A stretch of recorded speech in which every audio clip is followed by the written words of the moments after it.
하늘의 문을 여소서. 이곳을 주목하소서. 주를 향한 노래가 꺼지지 않으니 하늘을 열고 보소서. 이곳에 임재하소서. 주님을 기다립니다. 기도의 향기가 하늘에 닿으니 주여 임재하여 주소서. 이곳에 오셔서 이곳에 앉으소서. 이곳에서 드리는 예배를 받으소서. 주님의 주님의 이름만이 오직 주의 이름만 이곳에 있습니다. 이곳에 오셔서 이곳에 앉으소서. 이곳에서 드리는 예배를 받으소서. 주님의 이름만이 오직 주의 이름만 이곳에 있습니다.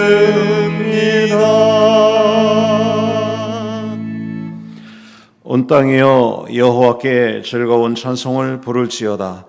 기쁨으로 여호와를 섬기며 노래하면서 그의 앞에 나아갈지어다. 여호와가 우리 하나님이신 줄 너희는 알지어다.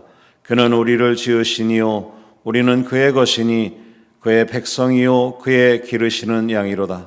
감사함으로 그의 문에 들어가며 찬송함으로 그의 궁정에 들어가서 그에게 감사하며 그의 이름을 송축할지어다. 여호와는 선하시니 그의 인자하심이 영원하고 그의 성실하심이 대대에 이르리로다. 아멘.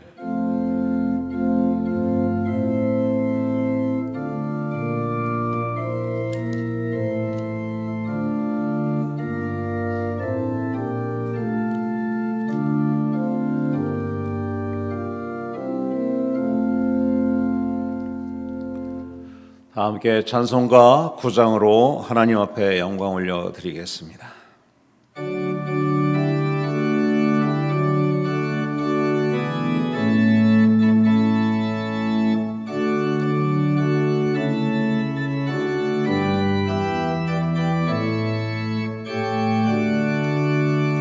하늘에 가득 찬 영광의 하나님, 온 땅에 충만한 존귀하신 하나님, 생명과 빛으로 지혜와 권능으로 언제나 우리를 지키시는 하나님,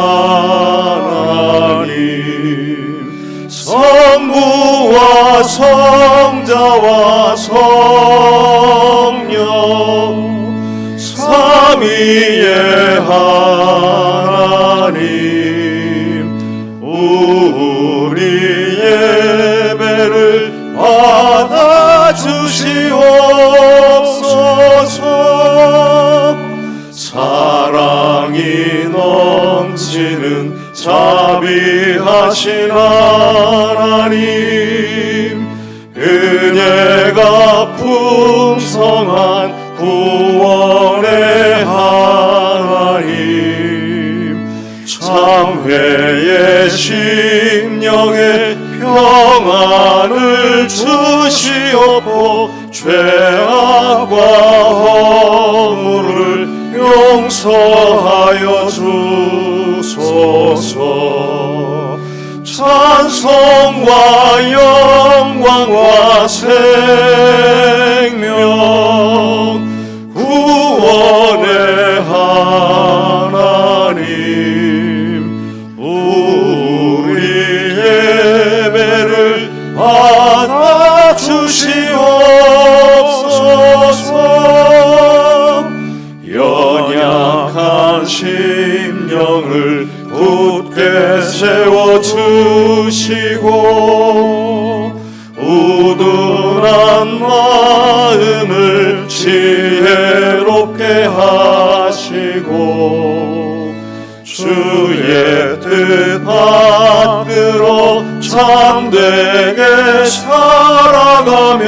주 말씀 따라서 용감하게 하소서.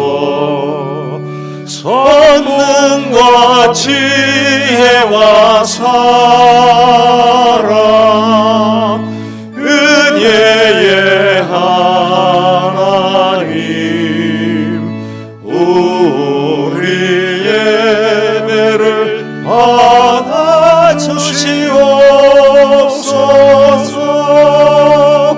주 앞에 나올 때 우리 마음 기쁘고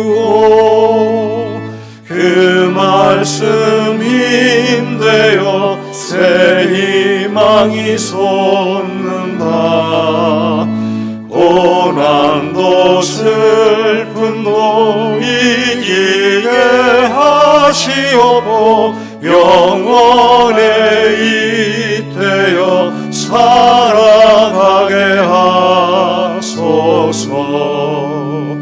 우리의 자랑과 기쁨 생명의 하나님, 우리 예배를 받아주시옵소서.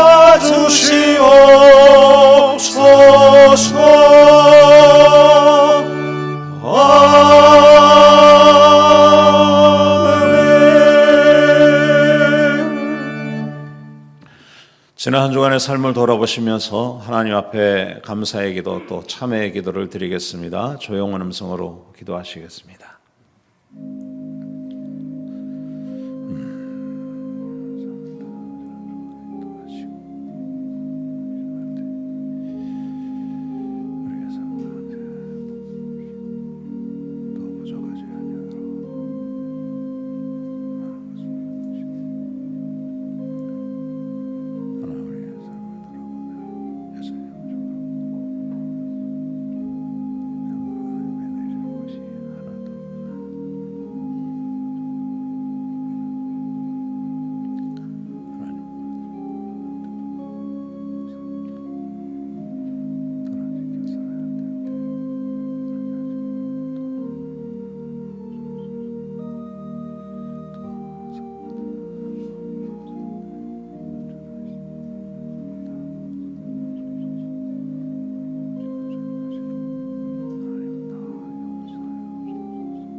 나는 전능하신 아버지 하나님 천지의 창조주를 믿습니다.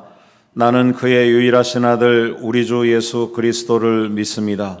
그는 성령으로 잉태되어 동정녀 마리아에게서 나시고 본디오 빌라도에게 고난을 받아 십자가에 못 박혀 죽으시고 장사된 지 사흘 만에 죽은 자 가운데서 다시 살아나셨으며 하늘에 오르시어 전능하신 아버지 하나님 우편에 앉아 계시다가 거기로부터 살아있는 자와 죽은 자를 심판하러 오십니다. 나는 성령을 믿으며 거룩한 공교회와 성도의 교제와 죄를 용서받는 것과 몸의 부활과 영생을 믿습니다. 아멘. 찬송가 410장입니다. 410장을 합송하시겠습니다.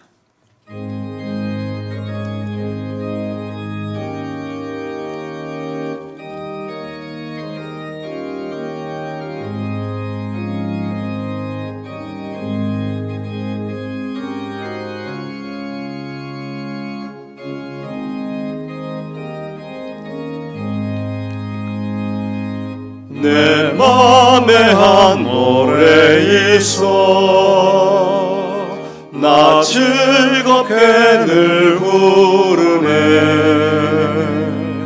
이 노래를 부를 때에 큰 평화 임하도다.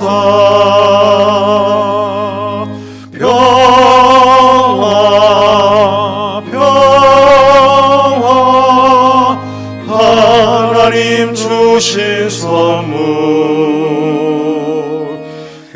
놀라운 주의 평화 하나님 선물일세. 주 십자가 지심으로 날 구원해 주셨으며 주 예수님 고난받아 나 평화 누리도다. 평화 평화 하나님 주신 선물 그 놀라운 주의 평화 하나님 선물일세. 나 주님께 영광 돌려 참 평화가 넘치도다. 주 하나님 은혜로서 이 평화 누리도다. 평화 평화 하나님 주신 선물 그 놀라운 주의 평화 하나님 선물일세. 이 평화를 얻으려고 주 앞으로 나아갈 때 주 예수님 우리에게 이 평화 주시도다. 평화 평화 하나님 주신 선물 그 놀라운 주의 평화 하나님 선물일세.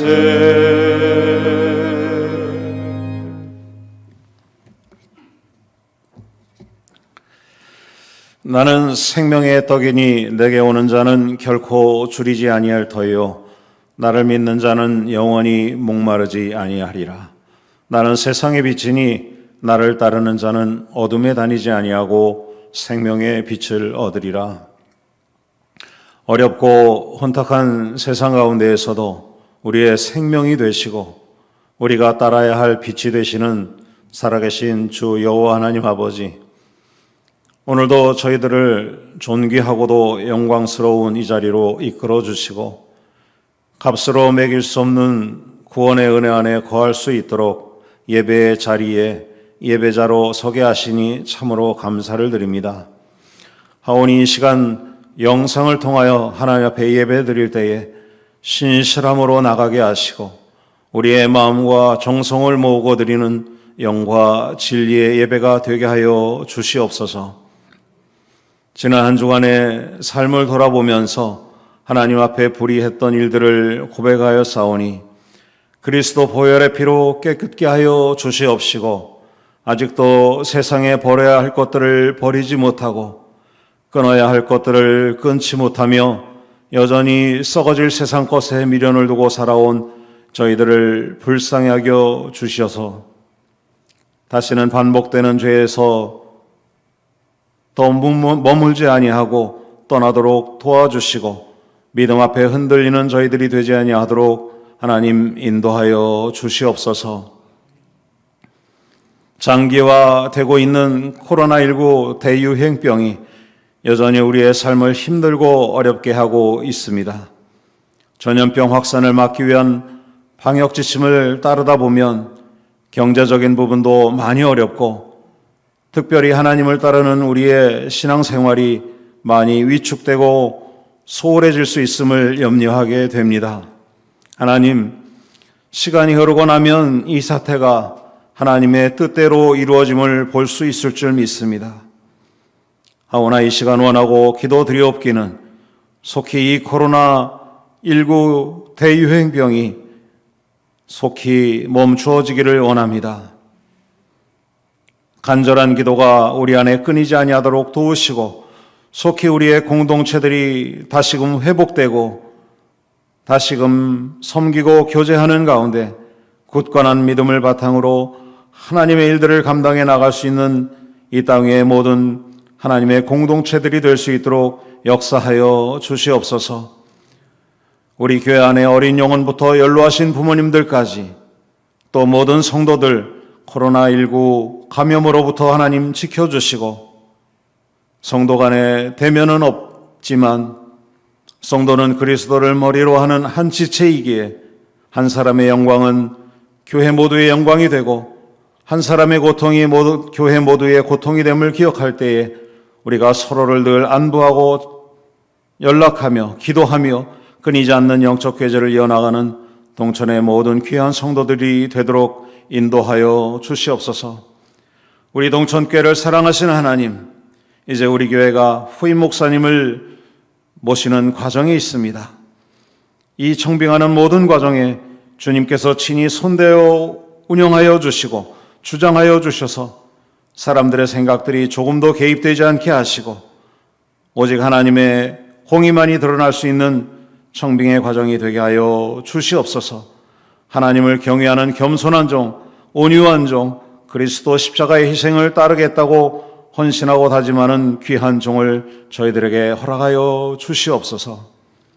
오늘도 현유광 목사님을 하나님의 말씀의 대언자로 세우셨사오매 성령의 두루마기를 입혀주시고 입술을 주장하여 주셔서 말씀의 능력이 나타나게 하시고 우리의 영이 그 말씀의 힘을 얻어 새 힘을 얻고 새롭게 되어 힘찬 독수리처럼 날아올라 하나님 주신 믿음과 할 수 있다는 확신 가지고 한 주간도 가정의 아버지로서 어머니로서 또 자녀로서 또 하나님을 따르는 자로서 주신 사명 잘 감당하며 이 위기의 때를 슬기롭게 극복하며 살아갈 수 있는 저희들로 삼아 주시옵소서.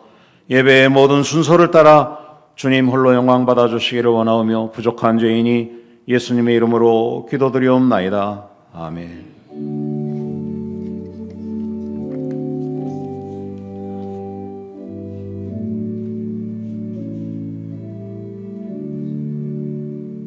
오늘 성경 말씀의 본문을 교독하도록 하겠습니다.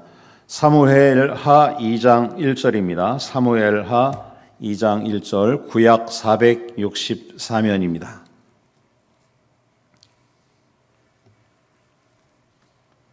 사무엘하 2장 1절 제가 먼저 낭독하고 또 7절은 다 함께 읽도록 하겠습니다. 그 후에 다윗이 여호와께 여쭈어 아뢰되 내가 유다 한 성읍으로 올라가리이까 여호와께서 이르시되 올라가라. 다윗이 아뢰되 어디로 가리이까 이르시되 헤브론으로 갈지니라. 다윗이 그의 두 아내 이스라엘 여인 아히노암과 갈멜 사람 나발의 아내였던 아비가일을 데리고 그리로 올라갈 때에 또 자기와 함께 한 추종자들과 그들의 가족들을 다윗이 다 데리고 올라가서 헤브론 각 성읍에 살게 하니라. 유다 사람들이 와서 거기서 다윗에게 기름을 부어 유다 족속의 왕으로 삼았더라. 어떤 사람이 다윗에게 말하여 이르되 사울을 장사한 사람은 길르앗 야베스 사람들이니이다 하매 다윗이 길르앗 야베스 사람들에게 전령들을 보내 그들에게 이르되 너희가 너의 주 사울에게 이처럼 은혜를 베풀어 그를 장사하였으니 여호와께 복을 받을지어다. 너희가 이 일을 하였으니 이제 여호와께서 은혜와 진리로 너희에게 베푸시기를 원하고 나도 이 선한 일을 너희에게 갚으리니. 다 같이 읽겠습니다. 이제 너희는 손을 강하게 하고 담대히 할지어다. 너의 주 사울이 죽었고 또 유다 족속이 내게 기름을 부어 그들의 왕으로 삼았음이니라 하니라. 아멘. 네, 이 시간 현유광 목사님 나오셔서 하나님의 말씀 증거해 주시겠습니다.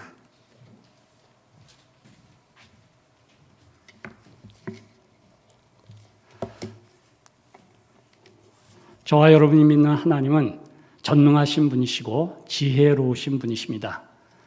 하나님은 또한 공의로우신 하나님이십니다. 그래서 죄에 대해서 참으로 찾으시고 벌하시고 징계하신 분이 여호와 하나님 우리 아버지십니다. 하나님의 공의만 있다면 우리는 그 앞에 설 수 없습니다. 그러나 하나님께서는 공의로우신 분, 전능하신 분일 뿐만 아니라 우리를 사랑하시는 분이십니다. 그래서 저와 여러분을 예수 그리스도 안에서 그의 아들과 딸로 삼아주신 분이 바로 우리가 믿는 하나님 아버지이십니다. 다윗은 이 하나님을 잘 알고 믿고 그를 의지하여 살아갔습니다. 그래서 우리가 잘 아는 시편 23편은 하나님에 대해서 다윗은 이렇게 고백합니다. 여호와는 나의 목자시니 내게 부족함이 없으리로다. 그가 나를 푸른 풀밭에 또 쉴만한 물가로 인도하십니다. 라고 고백했습니다. 다윗은 하나님의 그 크신 사랑, 그 크신 은혜, 그의 능력, 그것을 믿고 의지하는 가운데 하나님은, 여호와 하나님은 나의 목자가 되신다라고 고백했습니다. 그런데 이 다윗이 고백한 여호와는 나의 목자시다 하는 이 고백에 더하여서 저와 여러분은 예수 그리스도 안에서 하나님은 나의 아버지시다라고 고백하는 사람들입니다.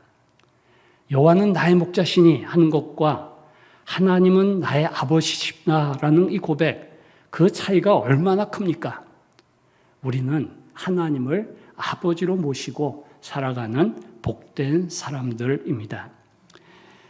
특별히 부자 관계에 있어서 아버지와 또한 아들과 딸의 관계에 있어서 중요한 것은 무엇입니까? 아버지가 능력이 있고 아버지가 나를 사랑한다는 이 사실을 알 때 자녀로서 마땅히 해야 될 일은 그에게 가까이 하고 또한 그와 대화하는 것입니다. 다윗은 여호와께서 나의 목자가 되신다고 하는 것을 믿기만 할 뿐만 아니라 그에게 항상 자주 그에게 나아가서 그와 대화하는 모습을 우리는 알게 됩니다. 특별히 사무엘하 2장 1절부터 4절까지에는 그 사실을 너무나도 잘 보여주고 있습니다. 다윗은 용맹스러운 군인이요, 지략을 갖춘 장수요, 모든 일에 정도를 걷는 의로운 장수요, 사람들을 품어주는 덕장이었습니다. 많은 경우에 용맹스러운 무예가 강한 사람은 성격이 급하고 문학적인 소양이나 감성이 메마르기가 쉽습니다. 그러나 다윗은 감성이 풍부한 사람이었습니다. 그래서 그는 찬송의 사람, 거룩한 찬양의 사람이었습니다. 우리가 잘 아는 대로 시편은 150편으로 이루어졌는데 그 가운데 약 절반이 되는 시가 다윗의 시로 알려져 있습니다. 그의 시에는 항상 하나님을 향한 기도와 탄식과 감사와 찬양이 담겨 있습니다. 오늘 말씀에는 그의 기도가 나타나 있습니다. 오늘 말씀 2장 1절을 보면 다윗은 언제 기도했습니까? 2장 1절 처음에 보면 그 후에 기도했다고 말씀하고 있습니다. 그 후에란 어떤 때이겠습니까? 다윗이 그의 인생에 있어서 전환점에서 하나의 위기에서 이 기도를 하고 있음을 우리는 전후 문맥을 보면은 알게 됩니다. 위험과 기회가 섞여 있는 혼란스러운 형편에서 그는 여호와 하나님께 기도합니다. 사울 왕과 그의 왕세자가 되는 요나단, 그리고 사울 왕의 둘째, 셋째 아들이 모두 블레셋과의 전투에서 전사하고 맙니다. 우리는 사무엘상 31장에서 그 사실을 자세하게 볼 수 있습니다. 특별히 사무엘상 31장 2절에 보면 이렇게 기록되어 있습니다. 블레셋 사람들이 사울과 그의 아들들을 추격하여 사울의 아들 요나단과 아비나답과 말기수아를 죽이니라. 그리고 사울은 자기를 쫓아오는 그 블레셋 사람들에게 그들의 손에 죽임을 당하기를 원치 않아서 자기 칼을 뽑아 앞에 두고 그 위에 엎드러져 스스로 목숨을 끊습니다. 다윗은 약 15년 전에 이미 기름 부음을 받은 적이 있었습니다. 그리고 이제 15년의 오랜 세월이 흘렀습니다. 하나님께서 우리에게 때로 약속을 하시는데 그 약속이 당장 이루어질 때도 있지만 때로는 15년, 아브라함 같은 경우는 25년이 걸려서 그 약속이 이루어지는 것을 우리는 보게 됩니다. 그가 기름 부음을 받은 다음에 초기에는 사울 왕의 신임을 받는 그러한 군인이었고 천부장을 지냈고 또 사울의 사위가 되면서 승승장구하였습니다. 그러나 그 다윗은 사울의 시기와 질투를 받게 되었고 추격을 피하여 유랑 생활을 하지 않으면 안 되는 굉장히 어려운 힘든 세월을 보내게 되었습니다. 그런데 이제 다윗은 사울의 죽음과 또 그의 아들들의 죽음으로 말미암아 이제 자유함을 누릴 수 있는 그러한 때가 되었습니다. 그는 편안한 그런 마음이 편안을 누릴 수 있을 뿐만 아니라 그는 왕으로 등극할 수 있는 기회가 그에게 찾아오게 되었습니다. 어떤 면에서 그는 이제 그의 앞길이 환하게 열리는 그러한 때였다고 할 수도 있습니다. 그러나 우리가 사무엘하 2장 8절 이하에 보면 사울 왕에게는 넷째 아들이 있었다는 것을 알게 됩니다. 그의 이름은 이스보셋이라고 하는 아들이었습니다. 그런 면에서 다윗은 정통을 따른 그런 왕이 될 수 있는 데 있어서 하나의 걸림돌을 그가 가지고 있었던 것입니다. 당연히 사울 왕의 아들이 법통의 그러한 계보를 이어서 왕이 되어야 하는 그러한 형편에 있었던 것입니다. 다윗 왕은 이스보셋과의 일전을 피할 수 없는 상황이 있었습니다. 어떻게 보면 1분 1초를 아껴서 상대의 길을 제압하여야 될 그런 시점에 다윗은 있었던 것입니다. 그러나 다윗은 이러한 참 조급할 수도 있는 그러한 상황에서 그는 여호와 하나님께 조용히 나아갑니다. 인간의 전략과 방법을 의지하는 대신에 다윗은 하나님께 은밀한 중에 계신 하나님께 나가서 그에게 그의 마음을 아뢰입니다. 다윗이 의지했던 하나님은 어떤 분이십니까? 다윗이 의지했던 하나님은 모든 것을 주관하고 통치하시는 하나님이셨습니다. 그래서 다윗은 시편 19편에 보면 하나님의 창조를 찬양하는 모습을 보게 됩니다. 그 창조의 하나님, 능력과 지혜의 하나님께 다윗은 은밀한 가운데 나아가 기도합니다. 오늘 말씀 사무엘하 2장 1절에 보면은 여쭈어 아뢰되 이르시되 아뢰되 이르시되 하는 말이 나오고 있습니다. 여쭙다 하는 말씀은 히브리어로 굉장히 간절하게 찾는다 그런 의미를 가지고 있습니다. 그리고 아뢰되 이르시되 아뢰되 이르시되라는 말은 자연스럽게 말하는 그러한 표현이라고 하겠습니다. 다윗은 간절한 마음으로 먼저 하나님을 찾고 그의 응답을 구했습니다. 그리고 기도의 문이 열렸을 때 하나님과 자유로운 대화가 전개되었습니다. 우리가 기도할 때 처음부터 기도의 문이 열리는 것이 아니죠. 우리가 간절한 마음으로 하나님의 그 마음을 참으로 두드릴 때 하나님께서 우리에게 마음을 여시는 경우가 대부분의 경우입니다. 그렇기 때문에 우리가 하나님께 기도할 때 하나님 정말 제가 하나님을 필요로 합니다. 하나님을 의지합니다. 그런 간절한 마음을 하나님께 나타낼 필요가 있습니다. 하나님은 어떤 분이신가를 생각하고 그 하나님에게 대해서 성경에 기록된 하나님의 성품을 따라서 하나님 앞에 간절한 마음으로 나아갈 필요가 있습니다. 우리가 기도할 때 첫 번째 하나님의 이름을 부를 때 하나님이 어떤 분이신가를 좀 묵상하고 기도할 필요가 있습니다. 하나님이 우리를 위로하시는 하나님이라고 성경에 기록되어 있는데 내가 위로가 필요하면 위로의 하나님 하고 나아가는 것이 필요하죠. 우리에게 참으로 지혜가 필요할 때는 모든 지혜의 근원이신 하나님 하고 하나님의 이름을 부를 필요가 있습니다. 그래서 우리가 첫 번째 하나님의 이름을 부를 때 간절한 마음으로 또 성경에 기록된 하나님의 성품과 하시는 일을 생각하면서 그 하나님의 이름을 부르는 것이 참으로 필요하다고 생각합니다. 다윗은 하나님께 여쭈었습니다. 간절한 마음으로 그를 찾았다고 하는 것입니다.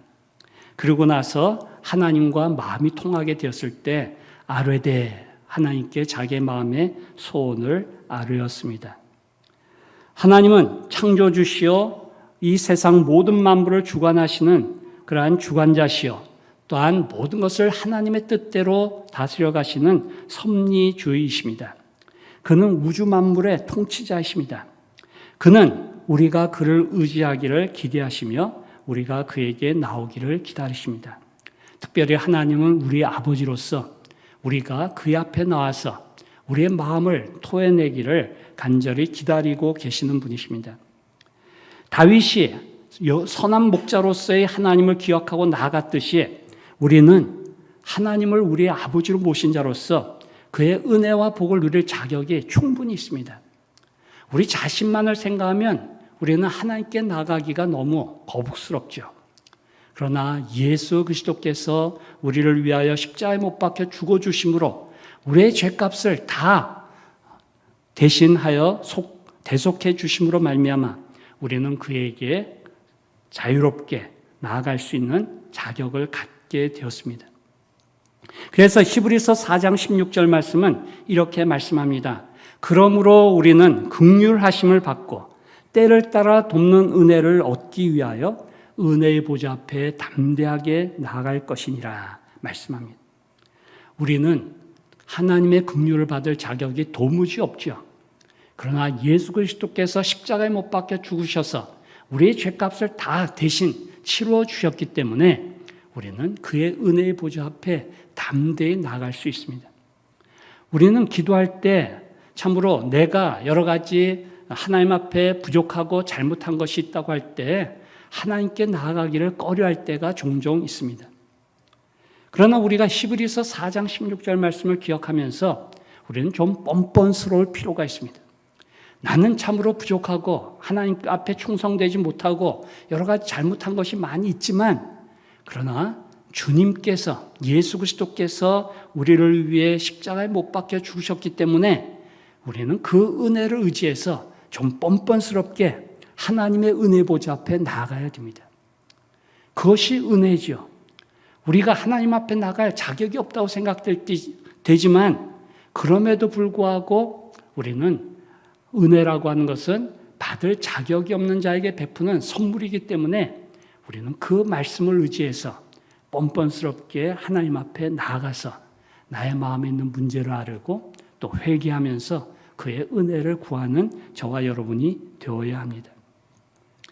다윗이 이러한 모든 형편 가운데서 하나님께 여쭈며 아뢰었을 때 내가 유다 한 성읍으로 올라가리까라고 기도했을 때 하나님께서는 그의 기도에 응답하셨습니다. 사랑하는 성도 여러분, 여러분은 기도할 때 하나님의 응답을 받고 계십니까? 하나님과의 기도가 일방적인 내가 말하는, 내가 원하는 것을 아뢰는 다음에 끝나는 것이 아니라 하나님께 기도한 다음에 하나님께서 내 말씀을 들으시고 어떻게 반응하시는가를 기다리면서 기도하고 계십니까? 다윗이 내가 유다 한 성읍으로 올라가리까라고 기도했을 때 여호와 하나님은 그에게 대답하셨습니다.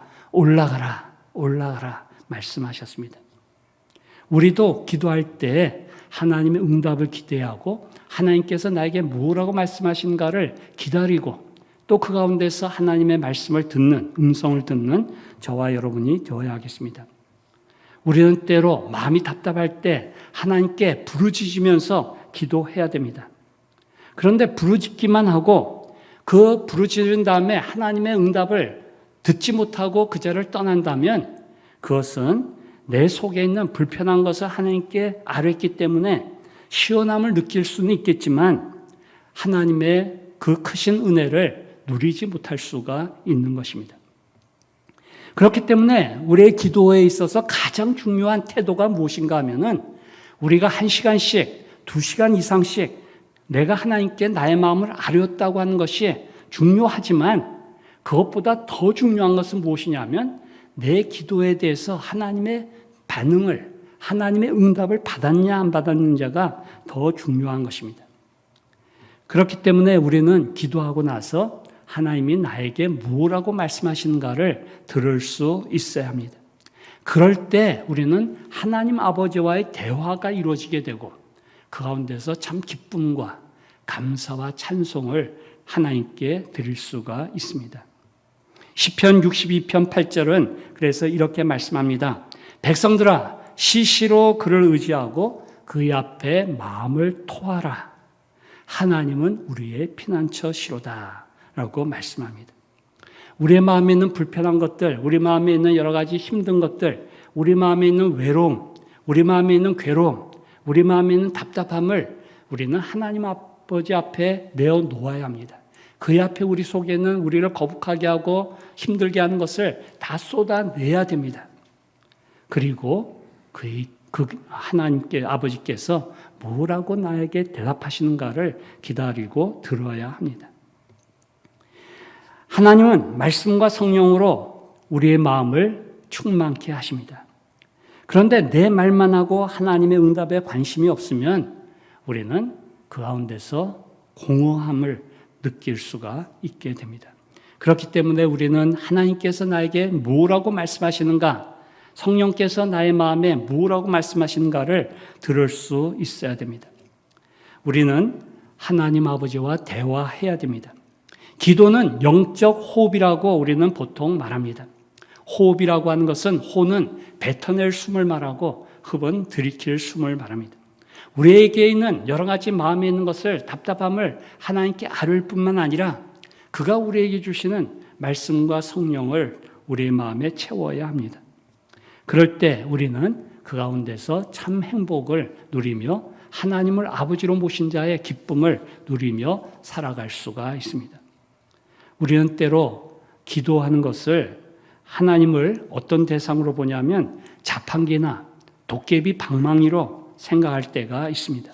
그래서 내가 그냥 이야기만 하나님께 말씀을 드리면 하나님께서 알아서 하시겠지라고 생각할 수가 있는 것입니다.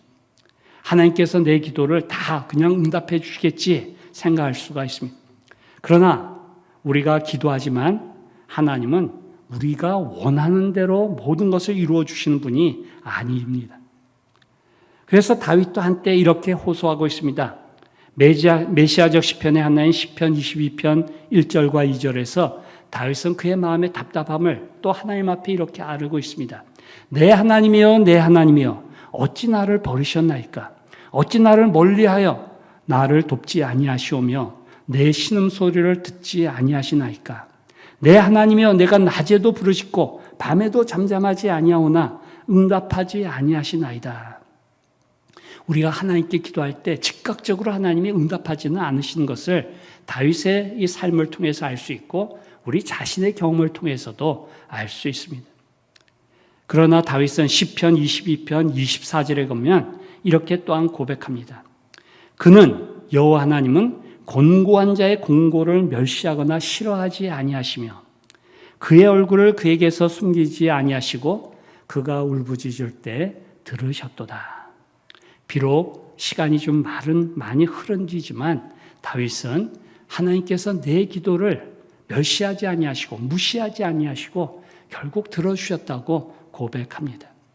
하나님은 우리의 기도를 들어주시고 하나님의 가장 합당한 때에 응답하시는 능력의 하나님, 지혜의 하나님, 우리를 사랑하시는 하나님 아버지이시기 때문입니다. 우리의 기도가 하나님께서 듣지 않으시는 듯하게 느껴질 때도 있습니다. 그러나 그것은 우리의 느낌일 뿐입니다. 하나님은 우리의 기도를 항상 듣고 계시는 분이십니다. 또한 하나님은 그의 때에 우리의 기도를 이루어 주시는 분이십니다. 그렇기 때문에 우리는 하나님께 말씀을 드리다가 하나님이 말씀하실 기회를 드리는 것이 필요합니다. 내 마음에 있는 것들을 하나님께 내어놓은 다음에 하나님이 내 기도에 어떻게 대답하시는지 우리는 참고 기다리는 것이 필요합니다. 침묵하면서 기다리면서 나의 지금까지 기도에 대해 성경은, 하나님의 말씀은 무엇이라고 기록되어 있는지 묵상해야 됩니다. 설교 말씀에서, 지난주일 설교에서 나에게 뭐라고 말씀하셨는지를 한번 살펴보아야 합니다. 그럴 때 우리는 성경 말씀을 통하여, 설교 말씀을 통하여 우리에게 주시는 하나님의 음성을 들을 수가 있습니다. 뿐만 아니라 우리는 예수 그리스도 안에서 하나님의 자녀가 된 사람이요, 성령께서 우리와 항상 함께 하시는 성령의 전이 된 우리입니다. 그렇기 때문에 우리 안에 계신 성령께서 나에게 무엇라고 말씀하시는지 귀를 기울여 들어봐야 합니다. 그럴 때 우리는 하나님께서 나의 기도에 응답하시는 그 하나님의 음성을 들을 수가 있습니다. 저는 기도하다가 종종 수첩을 꺼내든지 또 내 폰에, 이 스마트폰에 있는 메모하는 그것을 꺼내가지고 저는 거기에 기록할 때가 있습니다. 하나님이 나에게 이렇게 말씀하시는구나 하는 것을 느끼기 때문입니다. 여러분, 기도하시다가 침묵하면서 나의 기도에 하나님이 뭐라고 말씀하시는지 들어보시기 바랍니다. 그럴 때 하나님은 여러분에게 말씀하십니다. 물론 하나님의 말씀이 아니라 내 생각에서 나온 그러한 것일 수도 있습니다. 혹 때로는 사탄이 우리에게 주는 그러한 속삭임일 수도 있습니다. 그렇기 때문에 우리는 잘 분별해야 됩니다. 그러나 많은 경우에 있어서 하나님은 나에게 말씀하십니다. 그 말씀을 우리는 귀 기울여 듣고 그 말씀을 따라 행동에 옮겨야 합니다. 다윗은 하나님의 뜻을 알기 위해 한 번만 기도한 것이 아닙니다. 1절 말씀을 보십시오. 그 후에 다시 여호와께 여쭈아르되 내가 유다 한 성읍으로 올라가리까 여호와께서 이르시되 올라가라. 그러고 나서 다윗은 기도를 끝이지 않았죠. 다윗이 아르되 어디로 가릴까? 어디로 가릴까? 이르시되 헤브론으로 갈지니라 말씀하셨습니다. 우리는 기도하고 나서 그냥 그치는 것이 아니라 기도하고 나서 하나님의 말씀을 듣게 되면은, 음성을 듣게 되면 이것을 내가 어떻게 할까요? 라고 또다시 물어볼 필요가 있습니다. 우리의 기도는 대화가 되어야 합니다. 내가 하나님께 말씀드리고 하나님께서 말씀하시고 거기에 대해서 또다시 하나님께 말씀을 드리는 이러한 대화가 이루어져야 합니다. 이 대화가 이루어지기 위해서는 내가 기도한 것에 대해서 하나님께서 뭐라고 응답하시는가를 살펴야 하죠. 우리는 매번 반복되는 기도를 할 수가 있습니다. 그러나 매번 반복되는 기도에 있어서 지금 하나님께서 내가 지난번 기도한 것에 대해서 어떻게 응답하셨는가, 어떻게 반응하셨는가를 한번 확인해 볼 때 우리의 기도가 발전적일 수가 있는 것입니다. 올라가리까? 올라가라. 어디로 가야 되겠습니까? 헤브론으로 가라. 이러한 대화가 활발하게 이루어질 수 있습니다. 내가 나의 기도에 대해서 하나님께서 뭐라고 응답하셨는지를 점검하지 않으면 내가 한 달 전에 기도했던 것, 1년 전에 기도했던 것을 똑같이 반복하게 됩니다. 그러나 내가 그 하나님의 응답을 점검하게 되면 발전적인 기도가 이루어지게 됩니다. 내가 나의 자녀들이 참으로 부모의 말씀을 잘 순종하고 또 신앙생활을 잘하고 또 학교에서 공부도 잘하기를 위해서 기도했다면은 나의 자녀들이 지금 어떻게 살고 있는가를 한번 평가해 봐야 되죠. 내 말을, 부모의 말을 잘 듣고 있는가? 잘 듣고 있는 부분이 분명히 있을 겁니다.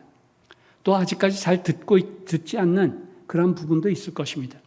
그럴 때 잘 듣고 있는, 이제 좀 순종을 잘하고 있다는 부분에 대해서는 감사해야 되죠. 또 잘 듣지 않는 부분에 대해서는 다시 한번 하나님께 아뢰어야 되죠. 거기서 우리는 항의도 할 수 있는 것입니다. 하나님, 왜 내가 기도하는데 왜 내 기도를 들어주지 않습니까? 라고 항의를 할 수가 있는 것이죠. 그리고 하나님께서 왜 이 내 기도에 대해서 응답하지 않는가에 대해서 점검을 해봐야 되죠. 내가 하나님 앞에서 올바르지 못한 것이 무엇이 있는가? 내가 자녀들에게 하나님께서 나에게 하라고 하시는 일을 잘 하지 못하고 있는 것이 무엇인가를 확인을 해봐야 됩니다.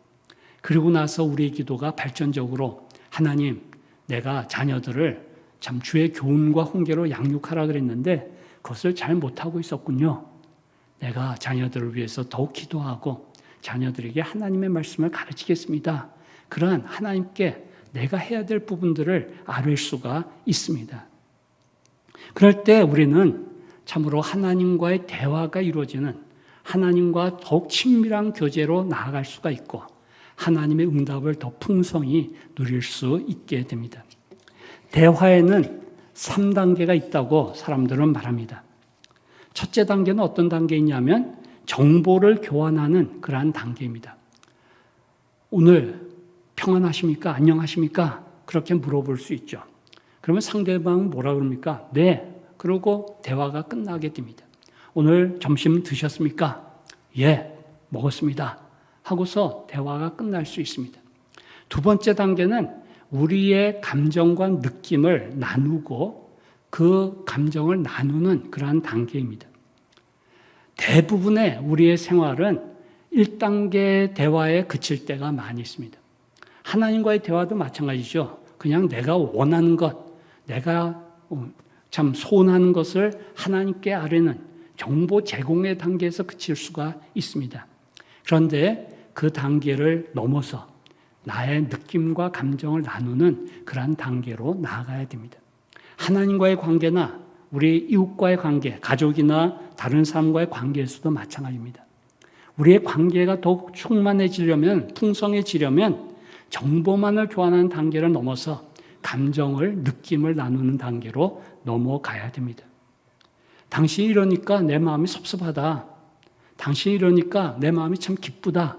이런 단계로 나갈 때 그 관계가 풍성해지게 됩니다.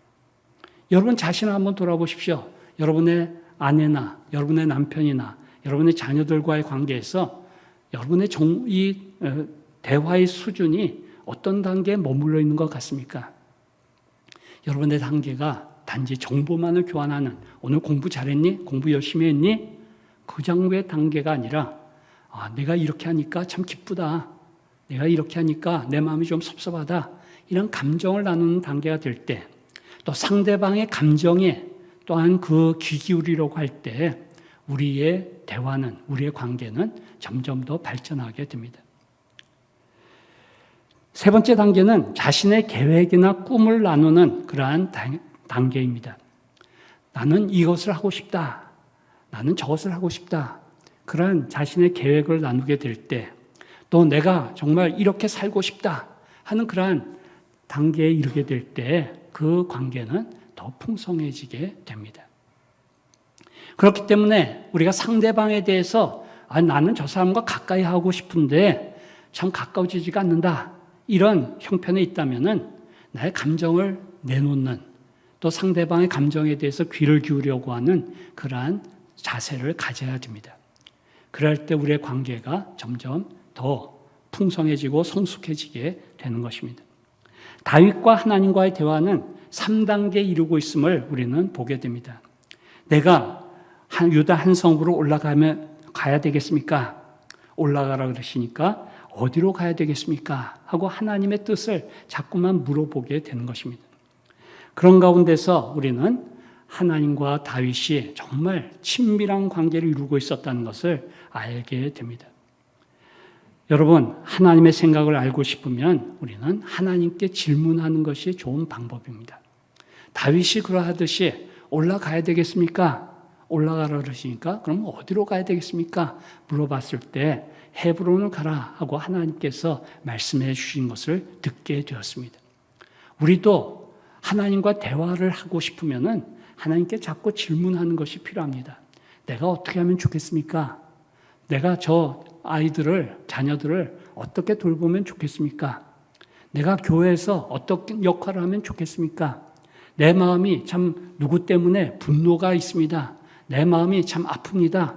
어떻게 하면 좋겠습니까? 하고 하나님께 물어볼 때 우리는 하나님의 음성을 듣기가 쉬워집니다. 단지 내가 이렇게 내 마음만을 그냥 이야기하면은 정보만을 하나님께 내어놓고 기도를 끝마치면은 우리는 하나님과 깊은 관계에 들어갈 수 없고 하나님의 음성을 들을 수가 없습니다. 그러기 위해서 우리는 자주 하나님께 질문을 해야 됩니다. 어떻게 하면 좋겠습니까? 내 마음이 이렇게 아픈데 어떻게 하면 좋겠습니까? 내가 저 사람 때문에 정말 괴로운데 어떻게 하면 좋겠습니까? 우리 교회가 참으로 중요한 이런 시점에 있는데 내가 어떻게 하면 좋겠습니까? 하고 하나님께 물어보시기 바랍니다. 그리할 때 하나님은 응답해 주십니다. 다윗은 하나님을 의지하고 그의 인도하심에 귀를 기울였습니다. 그리고 그 하나님의 지시를 따라서 순종했습니다. 2절과 3절이 그 사실을 보여줍니다. 다윗이 그의 두 아내 이스라엘 여인 아히노함과 갈멜 사람 나발의 아내였던 아비가일을 데리고 그리로 이 헤브론으로 올라갈 때 자기의 가족뿐만 아니라 3절에 보면 또 자기와 함께한 추종자들과 그들의 가족들을 다윗이 다 데리고 올라가서 헤브론 각 성읍에 살게 하니라. 헤브론에 정착하는 것을 우리에게 보여줍니다. 다윗은 하나님께 기도한 다음에 그 하나님의 응답을 따라 철저하게 순종하였습니다. 자기의 가족들뿐만 아니라 자기를 추종하는 600명의 사람들과 그 가족들과 함께 헤브론으로 올라갔습니다. 지금 다윗이 거하고 있는 곳은 시글락이라고 하는 블레셋 접경 지역이었습니다. 이 시글락에서 헤브론까지는 약 30km 내지 40km 되는 상당히 먼 거리였습니다. 적어도 하룻밤은 지내야 되는, 이틀밤은 지내야 되는 그런 먼 거리였습니다. 그러나 다윗은 하나님의 지시하심을 따라서 헤브론으로 가족들과 자기의 추종자들, 적어도 참으로 2,000명 가까이 되는 그러한 사람들 다 데리고 올라갔던 것입니다. 다윗이 이렇게 순종했을 때 그에게 어떤 결과가 있게 되었습니까? 4절을 보십시오. 유다 사람들이 와서 거기서 다윗에게 기름을 부어 유다 족속의 왕으로 삼았더라. 유다 사람들이 와서 거기서 다윗에게 기름을 부어 유다 족속의 왕으로 삼았더라. 다윗이 원하던 그 결과가 다윗에게 하나님으로부터 오게 되었습니다. 그는 이제 유다 지파 한 지파의 왕으로 등극하게 되었던 것입니다. 우리가 기도에 순종할 때 하나님께서 우리에게 말씀하신 대로 그 지시를 따라 그 순종해 나갈 때 하나님께서 우리의 길을 형통하게 하시고 우리 앞에 시온의 대로를 열어주십니다. 하나님의 말씀을 따라 순종했을 때 때로 우리에게 여러 가지 어려움이 있을 수도 있죠.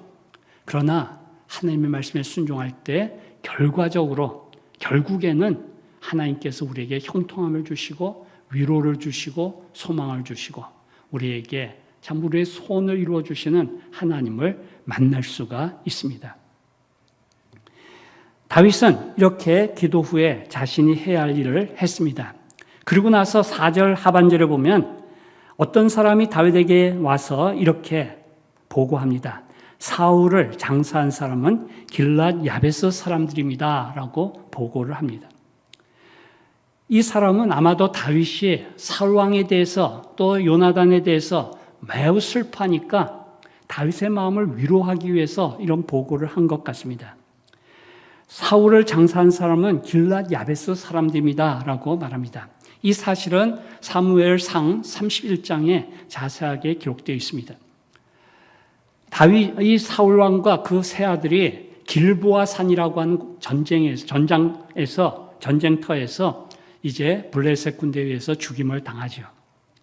그리고 이 블레셋 사람들은 이 길보아 산에서 한 5km 정도 떨어진 벳산이라고 하는 곳에 가서 그곳에 그 시체를 효시합니다. 그 시체를 나무에 달아서 성벽에 달아서 모든 사람을 보게 합니다. 아주 수치스러운 죽음을 당했다고 하는 것을 많은 사람들에게 알리는 것이죠. 그 소식을 들은 길랏 야베스 사람들은 그 벳산에 가가지고 그 시체를 거두어다가 이제 길랏 야베스에 와가지고 장사를 지내주게 됩니다. 왜 길랏 야베스 사람들은 그 위험한 블레셋 사람들이 점령하고 있는 벳산이라고 하는 곳에 가서 그 시체를 찾아올까요? 그것은 사무엘하 9장에 보면 이 길랏 야베스에 이 나하스라고 하는 이 사람이 암몬 사람이 침공을 해가지고 그들에게 많은 요구를 합니다. 너희 눈을 빼서 나에게 주고 너희 재산들을 다 나에게 달라라고 하는 아주 무시무시한 요구를 하게 됩니다. 그랬을 때 이 길랏 야베스 사람들이 사울 왕에게 그 소식을 전하고 구원을 요청합니다. 그랬을 때 사울은 이스라엘 사람들을 이끌고 그곳에 가가지고 이 암몬 사람을 물리칩니다. 이 길르앗 야베스 사람들은 사울 왕에게 은혜를 받은 사람이었습니다. 그래서 사울의 죽음에 대해서 아파하고 애도하고 그 시체를 가지고 와서 이 무덤에 묻어주는 것입니다. 다윗이 길르앗 야베스 사람들에게 5절에 보니까 전령을 보냅니다. 이 헤브론에서 길르앗 야베스까지는 거의 100km가 되는 굉장히 멀리 떨어져 있는 이 헤브론에서 북쪽으로 100km 정도 떨어진 그러한 곳이었습니다. 그런데 다윗은 길르앗 야베스 사람들에게 전령을 보내서 너희가 참 잘한 일을 잘했다. 그래서 너희는 여호와께 복을 받아야 된다 하는 축복을 하는 그러한 일을 5절 마지막에서 볼 수 있습니다. 6절에 보니까 너희가 이 일을 하였으니 이제 여호와께서 은혜와 진리로 너희에게 베푸시기를 원하고 나도 이 선한 일을 너희에게 갚으리라 라고 축복해 줍니다. 왜 다윗은 이러한 일을 했을까요? 우리가 이 사무엘하 2장 1절부터 4절까지와 이 4절 하반절 이하의 사건을 보면 2장 1절에서부터는 기도를 했다는 말씀이 나오는데 2장 4절 이하에는 다윗이 기도했다는 말은 나오지 않습니다. 다윗이 기도하는 가운데 지혜를 얻어서 이 일을 했다고 볼 수도 있고 다윗이 어떤 경험상 얻은 지혜를 가지고 이 일을 추진했다고도 볼 수 있는 대목입니다. 우리는 여기에서 기도함으로 지혜를 얻었다고 볼 수도 있고 다윗이 지금까지 살아온 경험을 가지고 일을 했다고도 볼 수 있는데 그런 면에서 우리는 하나님께서 우리에게 어떤 상식적인 일들을 허락해 주시고 그 지혜를 우리에게 주신 것을 활용할 수 있다는 것을 우리는 생각할 수 있습니다. 어떤 사람은 이렇게 이야기하기도 하죠. 오늘 점심 때 뭐 먹을까도 기도해야 된다. 오늘 아침에 밖에 나가면서 무슨 옷을 입어야 될지 기도해야 된다. 이렇게 말하는 사람도 있습니다. 그렇게 살 수도 있습니다. 우리는 모든 일, 아주 세세한 것도 다 하나님께 물어보면서 살아갈 수도 있습니다. 그러나 하나님은 때로 우리에게 많은 부분을 맡기시고 우리에게 지혜를 주셔서 그 지혜를 가지고 그냥 하나님께 묻지 않아도 살아갈 수 있도록 하신 부분들도 많이 있다는 것을 우리는 생각해야 됩니다. 우리는 이런 면에서 두 가지 면을 생각할 수 있습니다. 여호수아서 9장에 보면 제가 앞에 사무엘상 9장이라 그랬는데 사무엘상 11장이고요. 여호수아 9장에 보면 이 이스라엘 백성들이 이제 가나안 땅에 들어가서 가나안 땅을 점령할 때 여부스 사람들이 와가지고 화해를 요청하죠. 그러면서 그들은 곰팡이 난 떡과 다 낡아진 이 신발과 또 이 포도주 이 가죽 부대를 보이면서 이 여호수아와 그 족장들에게 이 이스라엘 사람들과 화해를 요청합니다. 그랬을 때 이 여호수아 9장에 보면 하나님께 묻지 않고 그들과 화해하기로 이 평화조약을 체결하는 것을 볼 수 있습니다. 여기에서 우리가 상식을 따라 행하는 것이 위험할 수 있다는 것을 볼 수 있습니다. 그러나 또 다른 한편으로 많은 부분에 있어서 하나님은 우리에게 상식적으로 행하는 것을 허용하셨다고 하는 것을 우리는 생각할 수도 있습니다.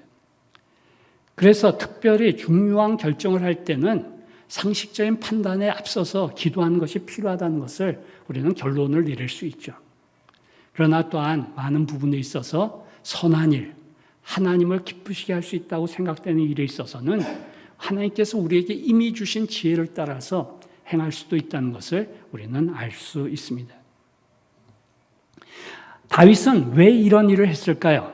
다윗이 참으로 길르앗 야베스 사람들이 사울과 그의 가족들을 장례 주었다 하는 것 소식을 듣게 되었을 때 100km 가까이 되는 그러한 거리에 있는 길르앗 야베스 사람들에게 사람을 보내어서 그들에게 이 잘했다고 칭찬하고 또한 내가 이제 유다 지파의 왕이 되었다는 것을 알리려고 했을까요?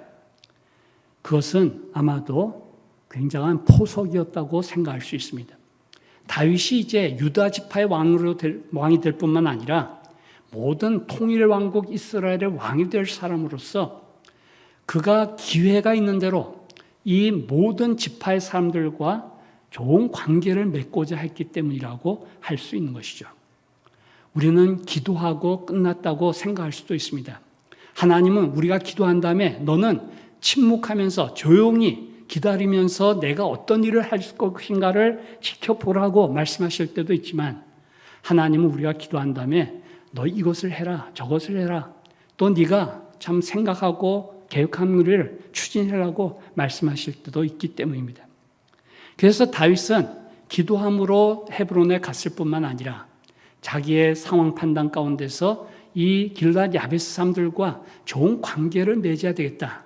특별히 길앗 야베스 사람들은 사울 왕에게 충성한 사람들이었기 때문에 그들의 마음을 좀 가까이 해야 되겠다는 그런 생각 가운데서 전령을 보내서 이러한 관계 개선을 도모했던 것입니다. 그래서 우리는 살아가는 동안 하나님께 기도해야 됩니다. 세세한 부분까지 하나님께 기도할 수 있으면 해야 됩니다. 그러나 또한 어떤 많은 부분에 있어서 하나님께서 우리에게 주신 상식, 하나님께서 내가 살아온 그런 경험을 따라서 하나님을 기쁘시게 하는 일이라고 생각될 때 우리는 그런 일들을 찾아서 해 나가야 됩니다. 우리는 이 두 가지를 잘 조화를 시켜 나가야 됩니다. 가능하면 모든 일을 기도하는 것이 필요하죠. 그러나 내가 어떤 일들에 대해서 상식적인 판단을 하고 그 일을 했다고 해서 여러분들이 그렇게 죄책감을 느낄 필요가 없는 것입니다. 하나님께서는 우리에게 그것이 잘못됐다고 하면은 그것을 깨우쳐 주시는 분이기 때문에 그러합니다. 그래서 우리는 이 두 가지를 잘 조화 있게 살아갈 수 있어야 되겠습니다. 예수 그리스도 안에서 성령님을 통하여 하나님은 우리를 그의 아들과 딸로 삼아 주셨습니다. 우리는 그의 은혜의 보좌 앞에 담대히 나갈 수 있는 우리가 이러한 자격을 받은 사람입니다. 언제 어디서나 우리의 모습 그대로 하나님께 나아가 우리는 회개하며 또한 구원의 기쁨을 회복하며 또 우리의 소원을 아뢰면서 하나님의 응답을 누리는 저와 여러분이 되어야 하겠습니다. 나의 마음을 하나님 아버지 앞에 털어놓음으로써 그가 주시는 위로와 평강을 누리는 저와 여러분이 되어야 하겠습니다. 좋으신 하나님, 우리의 기도에 응답하시는 이 좋으신 하나님께 우리의 마음을 다 내어놓고 무슨 문제든지 하나님께 내어놓고 기도하는 자유롭게 이야기를 나누는 저와 여러분이 되었으면 좋겠습니다. 우리는 이 은혜를, 좋으신 하나님을 우리에게 주셨다고 하는 이 사실을 항상 기억하면서 내 모습 이대로 하나님께 나아가며 나의 마음에 있는 감정들을 주 앞에 내어놓고 내 마음에 있는 소원과 계획을 하나님 앞에 내어놓는 가운데 이 은혜를 풍성히 누리는 저와 여러분이 되어야겠습니다. 이 은혜를 100% 활용하여 하나님과 교제하며 대화하며 기쁨을 누리며 형통을 누리며 역경의 때를 이겨나가는 저와 여러분 되기를 간절히 소원합니다. 다 함께 기도하시겠습니다. 오늘 말씀을 생각하면서 내가 하나님 앞에 내 마음을 열고 있는가, 솔직하게 열고 있는가, 아니면 형식적으로 그냥 내 기도 제목을 가지고 기도하고 있는가, 우리 자신을 돌아보면서 하나님, 내가 하나님의 응답을 누리는 자 되겠습니다. 하나님의 뜻을 따라 순종하는 사람이 되겠습니다. 하나님께서 내게 귀한 하나님과 기도하는, 대화하는 시간을, 은혜를 주셨는데 이 은혜를 잘 활용하겠습니다. 그런 기도가 있기를 바랍니다. 다 함께 기도하겠습니다. 하나님 아버지,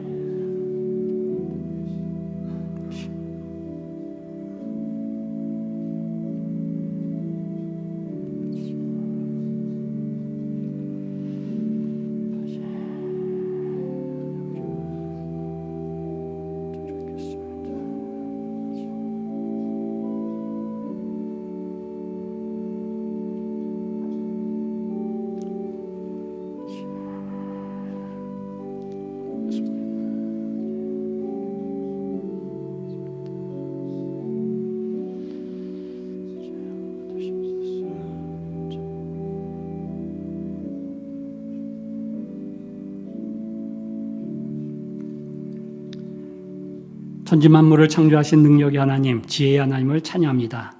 또한 예수 그리스도를 우리에게 보내셔서 우리를 하나님의 자녀로 삼아주신 하나님의 그 크신 사랑을 감사 찬송드립니다.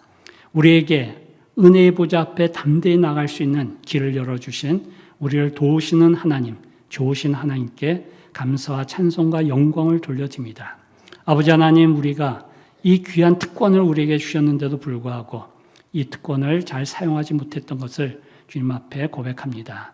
우리가 잘못했습니다. 우리가 앞으로 사는 동안 더욱 주님을 가까이 하며 우리의 마음에 있는 소원을 주 앞에 아뢰며 주님의 음성을 들으며 주의 뜻을 따라 순종함으로 하나님의 이름을 높이는 삶을 계속하겠습니다. 아버지 하나님, 우리를 통하여 영광을 나타내시고 홀로 영광을 받으시옵소서. 아버지 하나님, 우리 마음에 있는 답답한 일들, 또 우리 마음에 있는 여러 가지 위기에 부닥치는 일들을 참 주님 앞에 내어놓고 주의 은혜를 구하는 삶을 계속하겠습니다. 우리에게 말씀하여 주시고 또 우리가 그 말씀을 듣고 순종하는 가운데 하나님의 이름을 크게 높여드리는 우리가 되게 하여 주시옵소서. 우리의 모든 것이 되시는 예수 그리스도의 이름으로 기도합니다. 아멘.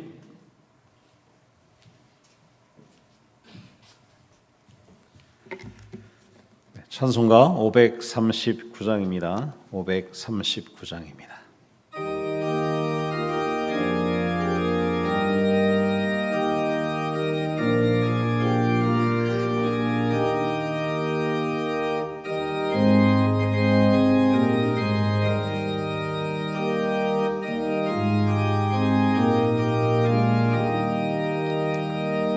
너 예수께 조용히 나가 내 모든 짐 내려놓고 주 십자가 사랑을 믿어 죄사함을 너 받으라. 주 예수께 조용히 나가 내 마음을 쏟아놓으라. 너는 미리 보시는 주님 그 은혜를 베푸시리. 주 예수의 은혜를 입어 내 슬픔이 없어지리. 내 이웃을 사랑하여 너 받은 것 거저주라. 주 예수께 조용히 나가 내 마음을 쏟아놓으라. 너는 미리 보시는 주님 그 은혜를 베푸시리.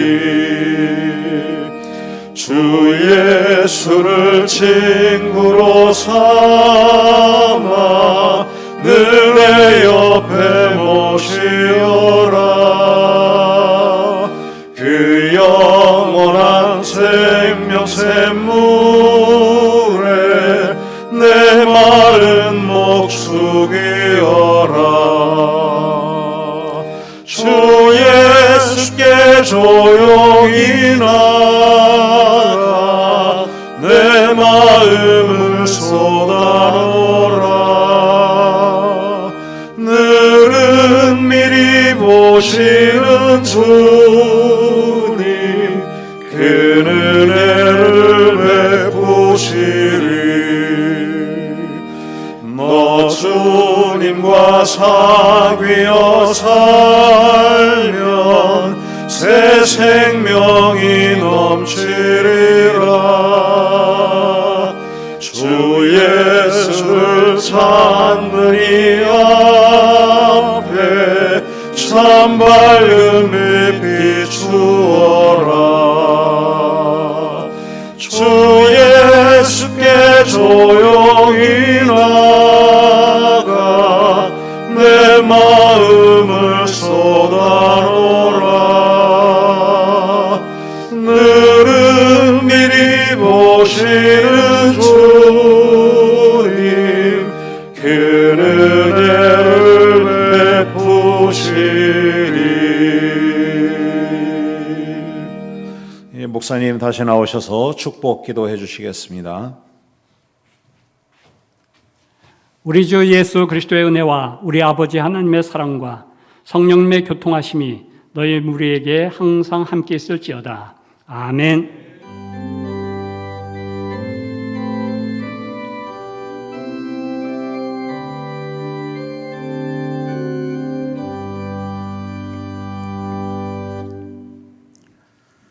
네, 예배를 마쳤습니다. 교회 소식을 전해드리겠습니다.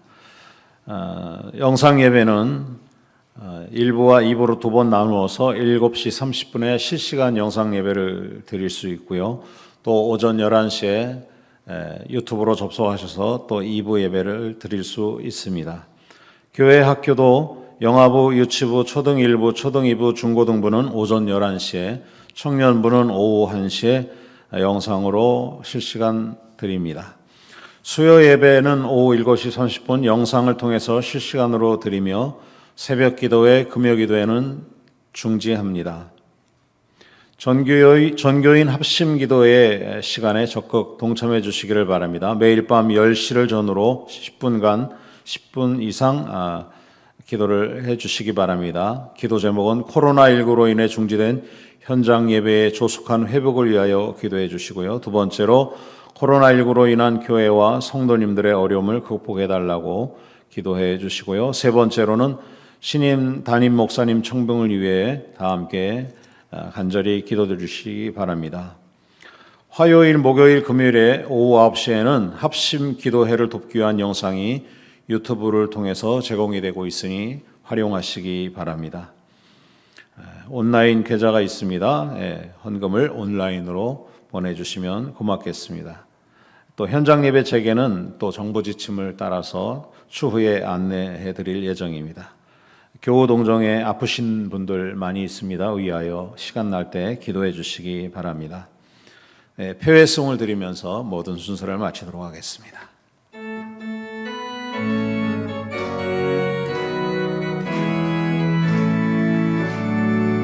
주 하나님 독생자 예수 날 위하여 오시었네. 내 모든 죄 다 사하시고 죽음에서 부활하신 나의 구세주, 살아계신 주, 나의 참된 소망, 걱정 근심 전혀 없네. 사랑의 주내 발길 인도하니 내 모든 삶의 기쁨 늘 충만